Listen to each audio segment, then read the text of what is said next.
जय जय जिनेंद्र। जिनेंद्र। आप सभी का स्वागत है आनंद वर्ल्ड परिवार में। आनंद वर्ल्ड विश्व का प्रथम भक्तामर क्लिनिक जो रोहिणी दिल्ली में है। हम यहाँ भक्तामर और भक्तामर से जुड़े हुए सभी सवालों का जवाब निरंतर आपको देते रहते हैं।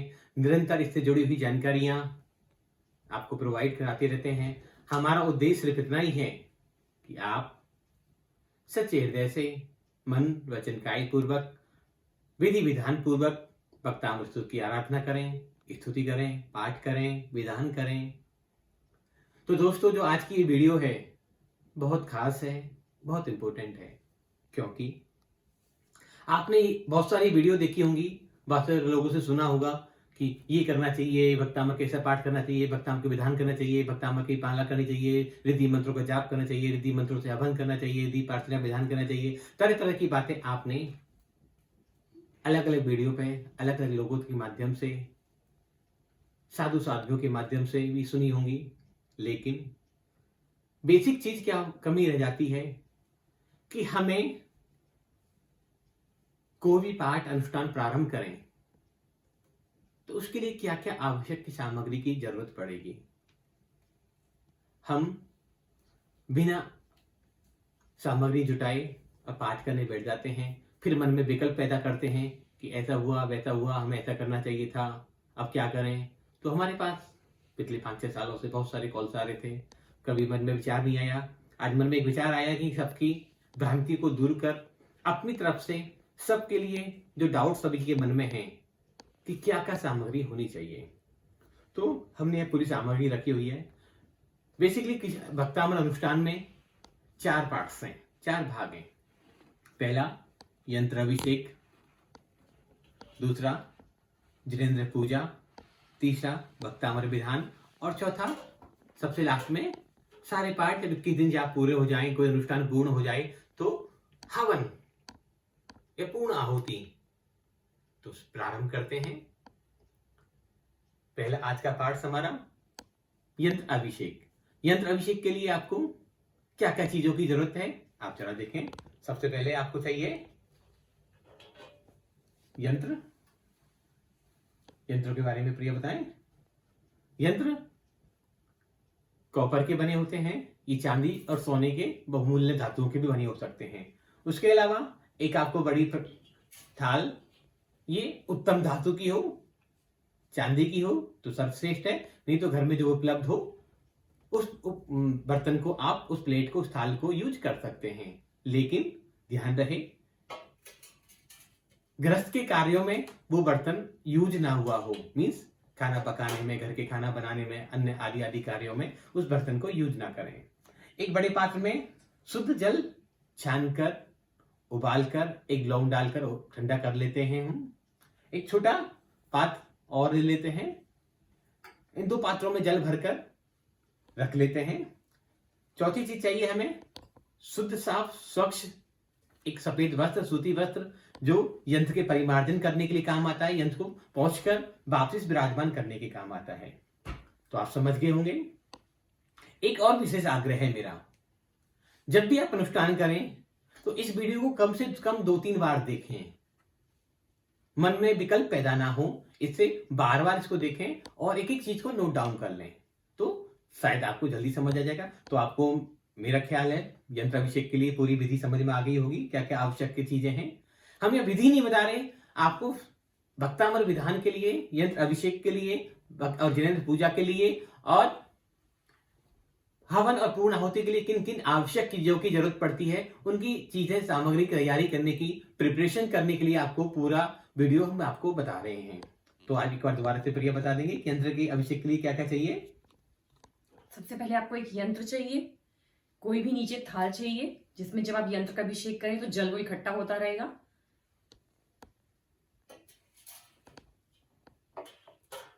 जो भी आपके घर में जल उपलब्ध है उसको उबाल लीजिए, ठंडा कर लीजिए, उसमें एक लौंग डाल लीजिए और 2 आप ऐसे इस तरह के कोई एक बर्तन बड़ा और एक थोड़ा छोटा बर्तन ले लीजिए जिसमें डालने में आपको आसानी हो।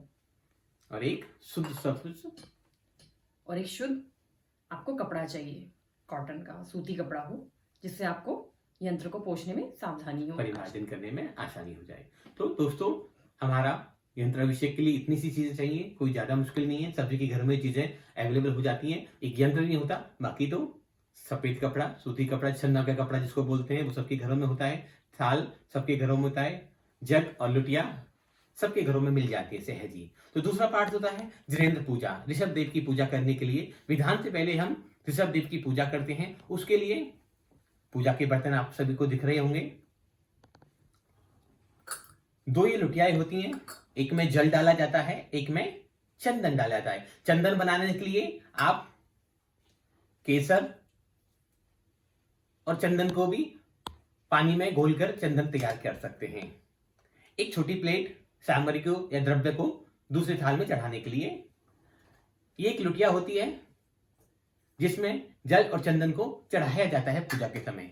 ये ठोना होता है जिसमें लौंग के माध्यम से जिनेंद्र आदि की स्थापना की जाती है।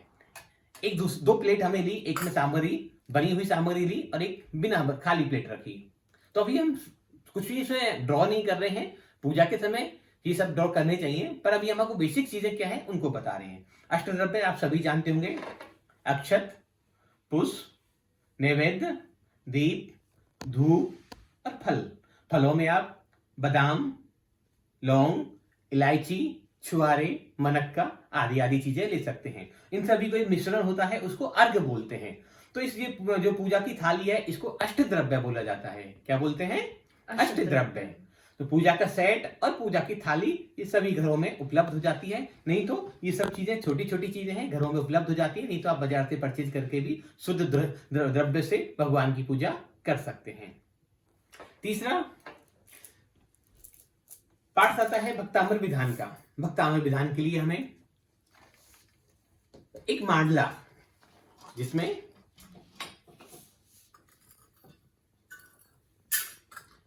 ये 48 कोष्टक बने होते हैं। पहले सर्कल में 8 कोठे, दूसरे सर्कल में 16 कोठे, तीसरे सर्कल में 24 कोठे बने हुए होते हैं। इन सर्कलों पर ही हम फल आदि द्रव्य आदि चढ़ाते हैं। तो हमें एक भक्तामर का मांडला चाहिए, जो आपको दिखाई दे रहा है, सबको दिख रहा होगा। भक्तामर विधान के लिए मांडला कंपलसरी है, जरूरी है। जैसे यंत्र अभिषेक के लिए यंत्र होना जरूरी है, ऐसे विधान के लिए आपको मांडला होना जरूरी है। किसी परिस्थिति बस आपके पास मांडला नहीं है तो आप इस तरह का मांडला घर में भी रंगोली आदि उत्तम द्रव्यों से अपनी चौकी पर बना सकते हैं। दूसरा, एक मंगल कलश, साइज छोटा बड़ा कोई भी हो, आप मंगल कलश घर में जरूर रखें और मंगल कलश को विराजमान करें मांडले के ऊपर। एक बड़ा दीपक आपके पास होना चाहिए, मिट्टी का हो, चांदी का हो, पीतल का हो, कोई और बहुमूल्य धातु का हो, कोई भी हो, छोटा बड़ा हो, कोई फर्क नहीं पड़ता, लेकिन इतना घी पर्याप्त हो उसमें कि जब 2 घंटे आपकी पूजा चले, विधान चले, तब तक दीपक निरंतर जलता रहे। तो क्या क्या हो गया? पहला चीज आपको मांडला, दूसरी चीज कलश, मंगल कलश, तीसरा दीपक और चौथा भक्तामर विधान की पुस्तक आपके पास अवश्य होनी चाहिए, क्योंकि इसी पुस्तक में ही सारे श्लोक, रिद्धि, मंत्र, अर्घ और यंत्र अभिषेक, ऋषभ देव की पूजा आदि सभी की जानकारी इस पुस्तक में दी गई है। और 5वीं चीज जो सबसे जरूरी चीज है, आपको हमने यहाँ तरह तरह के फल दिए हैं। आप 48 अखरोट ले सकते हैं, 48 बादाम ले सकते हैं, 48 गोले ले सकते हैं, 48 छुआरे, मनक्का आदि आदि द्रव्यों से भगवान की पूजा कर सकते हैं, भक्तामर का विधान कर सकते हैं। ये द्रव्य कोई भी हो सकते हैं, लेकिन जो द्रव्य हो, जो भगवान को जो द्रव्य चढ़ाए जाए, उस द्रव्य को धोकर चढ़ाएं। अशुद्ध द्रव्य को, बाजार से खरीदे हुए द्रव्य को कभी भी सीधा नहीं चढ़ाना चाहिए। द्रव्य के में 3 चीज इंपॉर्टेंट है। दूसरी चीज, 3 गोले हमें जरूर आवश्यक होते हैं। आप जो भी फल चढ़ाएं, 48 फल तो हमें 48 श्लोकों के लिए चाहिए और 3 फल एक्स्ट्रा चाहिए। तो हमने उन 3 विशेष महाअर्घ चढ़ाने के लिए हमने 3 गोले लिए हैं। जैसे 1 से 8 तक एक सर्कल, एक वलय कंप्लीट हो जाता है, तो जब एक महाअर्घ आता है तो हम एक गोला चढ़ाते हैं। दूसरा, 9 से लेकर 24 तक दूसरा वलय कंप्लीट हो जाता है तो हम दूसरा गोला चढ़ाते हैं। तीसरा, जब 25 से लेकर 48 तक तीसरी वाले कंप्लीट हो जाती है, पूरी हो जाती है, तो हम तीसरा गोला चढ़ाते हैं। इसलिए 3 बड़े श्रीफल हमें जरूर लेने चाहिए। आप चाहें तो ये फल, पानी वाले फल भी ले सकते हैं, जल वाले जो नारियल आते हैं वो फल भी चढ़ा सकते हैं। और मांडले पर भी आप 48 जल वाले नारियल, बड़े द्रव्य वाले बड़े गोले, अखरोट, बादाम, इलायची, सुपारी, लौंग और छुआरे, ऐसा बड़ा द्रव्य भगवान को समर्पित कर सकते हैं। तो मेरा ख्याल है दोस्तों, आपको सभी को ये विधान की सामग्री समझ में आ गई होगी। नहीं आती तो प्रिया आपको दोबारा रिपीट कर देती हैं। पहली चीज क्या चाहिए हमें? मांडला। दूसरी चीज मंगल कलश। मंगल कलश। मंगल कलश में सभी को पता है उत्तम द्रव्य भरे जाते हैं। हमारा मानना है कि मंगल कलश में मोती, चांदी के श्रीफल, स्वास्तिक, चांदी के फल आदि उत्तम द्रव्य भरने चाहिए। क्योंकि हम चावल आदि, हल्दी आदि द्रव्य जब कलश में डाल देते हैं तो कुछ समय बाद वो द्रव्य खराब हो जाता है, उसमें कीड़े लग जाते हैं और उस द्रव्य जो मंगल कलश है वो मंगल करने की जगह अशुभता पैदा करने लग जाता है, वातावरण में नेगेटिव एनर्जी क्रिएट करने लग जाता है। तो हमने यहाँ इस कलश में चांदी के सिक्के, सच्चे मोती, चांदी के फल आदि मंगल द्रव्य भरे हुए हैं। तो ऐसे भी आप भर सकते हैं। उपलब्धता नहीं हो तो आप चावल आदि का गोला बनाकर भी रख सकते हैं। पर जल का मंगल कलश बनाकर कभी नहीं रखना चाहिए, क्योंकि जल तो 24 घंटे बाद अमर्यादित हो जाता है, खराब हो जाएगा पानी, तो उसमें जीभ पड़ जाएंगे। तो ऐसा जल का कलश नहीं भर के रखना चाहिए। तो इसलिए मंगल कलश ऐसा भर के रखना चाहिए जो निरंतर घर में लंबे समय तक टिका रहे। हम जब उसके सामने प्रार्थना, पाठ, भक्तामृत पाठ और कोई स्तुति आदि मंत्र जाप करें तो उसके माध्यम से हमारे घर की एनर्जी बढ़ती रहे, हमारे घर का वातावरण शुद्ध होता रहे, पवित्र होता रहे। और मंगल कलश को हर समय घर के ईशान कोण में रखना चाहिए, चाहे वो चावल से भरा हुआ मंगल कलश हो, चाहे मोती आदि उत्तम द्रव्य से, उत्तम आभूषणों से भरा हुआ ये मंगल कलश हो। हर समय मंगल कलश को घर के ईशान उत्तर पूर्वी कोण में रखना चाहिए। मंगल कलश कभी भी खाली नहीं होना चाहिए, कम से कम गले तक भरा हुआ होना चाहिए। तो दोस्तों आपको समझ में आ गया होगा। चौथी चीज है हमारी सामग्री। हमने यहाँ 48 अखरोट लिए हैं और 3 बड़े श्रीफल लिए हैं। ये भी बहुत आवश्यक हैं, इनके बिना भक्तामृत विधान पूर्ण नहीं सकता। आपके घर अखरोट नहीं है तो आप बादाम ले सकते हैं, बादाम नहीं है तो आप लौंग चढ़ा सकते हैं, लौंग नहीं है तो इलायची चढ़ा सकते हैं, इलायची नहीं तो मुनक्का चढ़ा सकते हैं, मुनक्का नहीं तो साबुत सुपारी चढ़ा सकते हैं। लेकिन साबुत फली भगवान को समर्पित करना चाहिए जब भक्तामृत का विधान करें। तो दोस्तों यहां तक आपको ये पूरी प्रोसेस समझ में आ गया होगा। तीसरा प्रोसेस होता है, चौथा प्रोसेस होता है, जब हम विधान करते हैं, अनुष्ठान करते हैं तो हम मंत्र जाप करते हैं। कोई 1 नंबर श्लोक का करता है, कोई शादी के लिए 12 नंबर का करता है, कोई पढ़ाई के लिए 6 नंबर का करता है, कोई बीमारी के लिए 45 नंबर का करता है। तो वहां अलग अलग गाथाओं के श्लोक, रिद्धि मंत्र हम पाठ करते हैं, जाप करते हैं। तो मोतियों से बनी हुई, चांदी से बनी हुई रत्नों की माला को हम उपयोग करें तो ज्यादा फलदायी होती है और हमारी एनर्जी और हमारे मंत्र जाप की शक्ति कई गुना बढ़ जाती है, हमारा मन लगा रहता है। तो हमने ये 7 चक्रों की माला उपयोग करते हैं। ये जो 7 चक्रों के अलग अलग स्टोन होते हैं, ये उन्हीं के स्टोन हैं, 7 चक्रों के, violet, indigo, blue, green, yellow, orange और रेड। यही हमारे 7 चक्र होते हैं। इन 7 चक्रों की माला को हमने यहाँ यूज किया है, जिससे क्या होगा कि हमारे 7 चक्र भी हील होते चले जाएंगे और बॉडी की एनर्जी भी हमारी अच्छी होती चली जाएगी। मंत्र जाप आप क्रिस्टल की माला से करें, सोने चांदी आदि की माला से करें, कोशिश करें सूत की या धागे की बनी हुई माला से मंत्र जाप नहीं करें। उपलब्ध नहीं हो तो आप कर सकते हैं, उसका कोई विकल्प मन में ना रखें। मंत्र जाप जब आपके 21 दिन, 27 दिन जो भी आप संकल्प लेते हैं, 1 महीने का, 10 दिन का, 11 दिन का, वो संकल्प पूरा हो जाता है। तो सब संकल्प पूरा करने के बाद सबसे पहले हमें पहले दिन विधान करना चाहिए। उसके बाद और जिस दिन संकल्प पूरा हो जाता है, जाप पूरे हो जाते हैं, उसके बाद अंतिम दिन भी विधान हमें जरूर करना चाहिए। वैसे तो आप विधान को रोज में भी घर में कर सकते हैं। जब आप डेली में नित्य प्रति नियम से भक्तामृत विधान घर में करेंगे तो आपकी घर की ऊर्जाएं अनंत गुनी हो जाएंगी, आपके सारे कार्य सिद्ध होते चले जाएंगे, आपके घर में मंगल होगा, आपके घर में कोई भी विघ्न बाधा बिना बुलाए प्रवेश नहीं कर सकती। तो ये भक्तामृत का जो विधान है, ये अनंत ऊर्जाओं का स्रोत है। तो ऐसे ऊर्जाओं के स्रोत का विधान हमें नित्य नित्य करना चाहिए। फिर भी समय के अभाव के कारण हम बहुत सारी बार ये विधान नहीं कर पाते, पूजा नहीं कर पाते, यंत्र अभिषेक नहीं कर पाते। हम विशेष अनुष्ठान आदि के समय ही ये पाठ पूजा करते हैं। तो कम से कम महीने में एक पूर्णमासी के दिन जरूर विधान हमें करना चाहिए।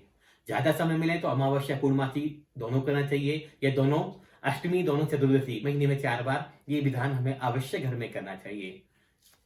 वो भी समय नहीं मिल पाता तो बच्चों के जन्मदिन के अवसर पर, अपनी शादी की सालगिरह पर, माता पिता के जन्मदिन के अवसर पर, माता पिता की शादी की सालगिरह पर, अपने माता पिता बड़े बुजुर्गों की पुण्य तिथियों के अवसर पर भक्तामृत विधान हमें घर में या मंदिर में जरूर करना चाहिए।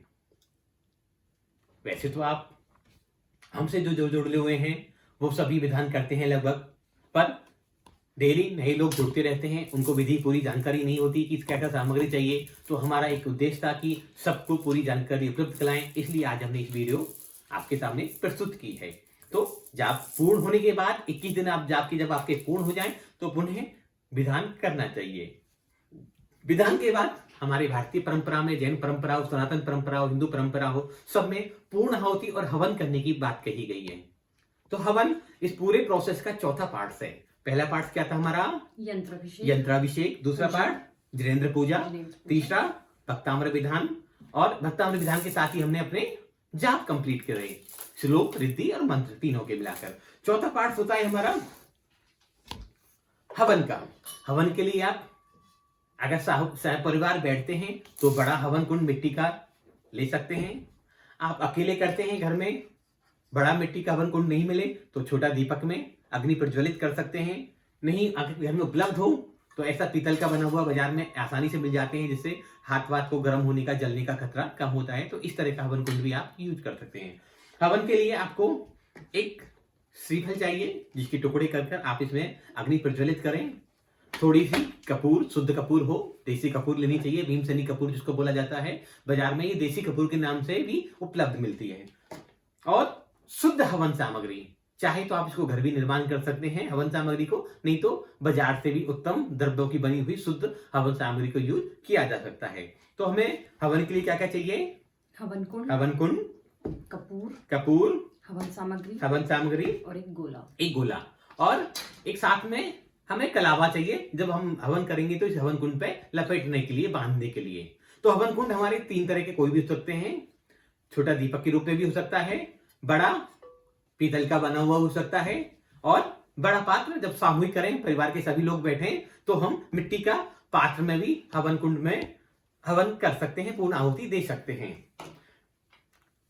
केसर, बाजार में आजकल शुद्ध पिसी हुई केसर मिल जाती है। उत्तम क्वालिटी की केसर लें, स्वास्तिक अंकन करने के लिए, सामग्री को कलर करने के लिए, पुष्प बनाने के लिए, नैवेद्य को दीपक बनाने के लिए, इस तरह से हम सामग्री को चंदन या उत्तम क्वालिटी के केसर से बना सकते हैं। एक साथ में लाल कपड़ा जरूर रखें। जब आप जिस चौकी पर यंत्र को स्थापित करें, विराजमान करें, तो उस पर कपड़ा बिछाकर, उच्च आसन लगाकर, यंत्र को बिछा के, कपड़ा बिछाकर चौकी के ऊपर कपड़ा बिछाएं सर्वप्रथम, और यंत्र को विराजमान करें। तो दोस्तों, मुझे विश्वास है कि आपको हमारी दी हुई ये जानकारी पसंद आई होगी, अच्छी लगी होगी, और मैंने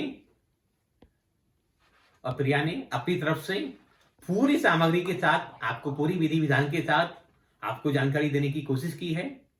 फिर भी त्रुटिवश कुछ सामग्री ऐसी हो जो हम भूल गए हो तो उसके लिए हम क्षमा प्रार्थी हैं। और निवेदन ये है कि इस वीडियो को आप ज्यादा से ज्यादा शेयर करें, सब्सक्राइब करें, हमारे चैनल को लाइक करें और सभी तक पहुंचाएं, क्योंकि ये जानकारी बहुत उपयोगी है, हर किसी के काम आने वाली है। आज जो हमने वीडियो निर्माण करा है, वीडियो को बनाया है, अभी 26 तारीख को अक्षय तृतीया के दिन हम YouTube के माध्यम से यंत्र अभिषेक करेंगे, ऋषभ देव प्रभु की पूजा करेंगे, भक्तामृत का विधान, और जो हजारों लोग 108 बार भक्तामृत स्तोत्र का पाठ कर रहे हैं विश्व शांति के लिए, वो सभी साथ में मिलकर, हमारे साथ में मिलकर उस इस आपके विधान की जो पवित्र एनर्जियां हैं, उनके माध्यम से रिद्धि मंत्रों के माध्यम से, शांति मंत्रों के माध्यम से हम 26 तारीख को सुबह 8 बजे YouTube पर लाइव भक्तामृत विधान और उसके पश्चात हवन करेंगे पूर्ण आहुति के रूप में। तो आप सभी जुड़ना ना भूलें, देखना ना भूलें। और लास्ट इंपॉर्टेंट बात, अभी लॉकडाउन का जैसे पीरियड चल रहा है, अगर आपके पास कोई सामग्री उपलब्ध नहीं है तो मन में कोई विकल्प नहीं लें। बाहर आपको बिल्कुल नहीं जाना है, बाजार में नहीं निकलना है, घर में ही सुरक्षित रहना है। लेकिन ये वीडियो तो हमेशा हमेशा काम आएगी। लेकिन अभी लॉकडाउन चल रहा है इस समय, तो हम आपसे हाथ जोड़कर रिक्वेस्ट करते हैं कि हम आपकी तरफ से आपकी अनुमोदना कर रहे हैं, आपके लिए प्रार्थना कर रहे हैं, आपकी भावना भा रहे हैं कि आपके जीवन में आनंद हो, मंगल हो। लेकिन आप घर से बाहर कोई भी सामग्री को लेने के लिए बिल्कुल नहीं जाएं, घर में ही रहें, सेफ रहें, सुरक्षित रहें, तभी हमारा पूजा करना सार्थक होगा। आपको कुछ कहना है? तो दोस्तों, हमारी ये वीडियो आपको जरूर पसंद आएगी। इस जानकारी को सभी तक शेयर करें। धन्यवाद। जय जिनेंद्र, जय जिनेंद्र, जय जिनेंद्र।